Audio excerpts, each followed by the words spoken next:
But here we are again, you know. And so lo que ocurrió en ese caso, 1982-83, school's about to start, same time, July, August, and all of a sudden this issue came up that the kids that were undocumented couldn't attend DISD. And Dr. Estes was like, I got to abide by the law. And so I formed a committee made up of Jewish leaders and Catholic leaders, and we started meeting through LULAC in different churches and said, okay, what are we going to do when school starts? What are we going to do with these kids? Well, first of all, we got to get the numbers. Where are they? ¿Cuántos son? So we started in our own informal way getting numbers, and we identified 1,000 kids in that day, 1,000 undocumented families.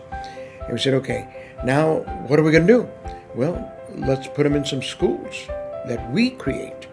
And the diocese gave us Holy Trinity campus. The Baptist Church gave us a campus on Gaston.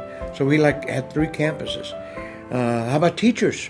Well, let's go recruit some, part-time volunteer teachers that are qualified to teach. And then Dr. Estes heard about it, and he said, I'll give you all the textbooks. All the ones that we throw away every year, I'll give them to you.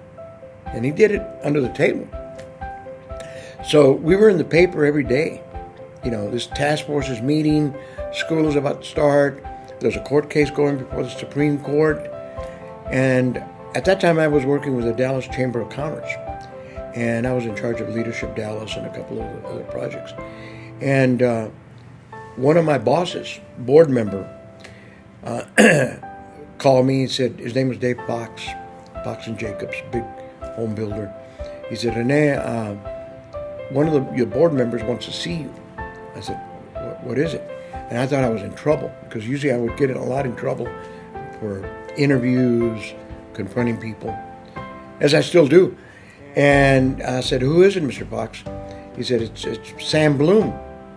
And Sam Bloom owned the Bloom Advertising Company, which is one of the largest advertising companies in the country, based here in Dallas. They did all the advertising, and they were part of the family of the Zale family, very big Jewish family. And their office was there on 35. So I went to see Mr. Bloom, older man, and walked into his office, and he said, Rene, tell me what you're doing with all these immigrant kids. So I explained to him the strategy. We're going to set up these schools. Hopefully the Supreme Court's going to rule. I think we're going to win. Once we win, then those kids can go to DISD. But what are you going to do right now in the meantime? I said, we've got campuses set up, and we're recruiting and putting kids there. Where are you getting the money? I said, we're asking for money. We don't have any money. And he reached into his drawer, pulled out his checkbook. He said, how much do you need to keep you going until the Supreme Court rules? And I said, about $20,000. And he wrote out a check for $18,000. He said, here's a check. Go pay your teachers. Do what you need, supplies, and get it going.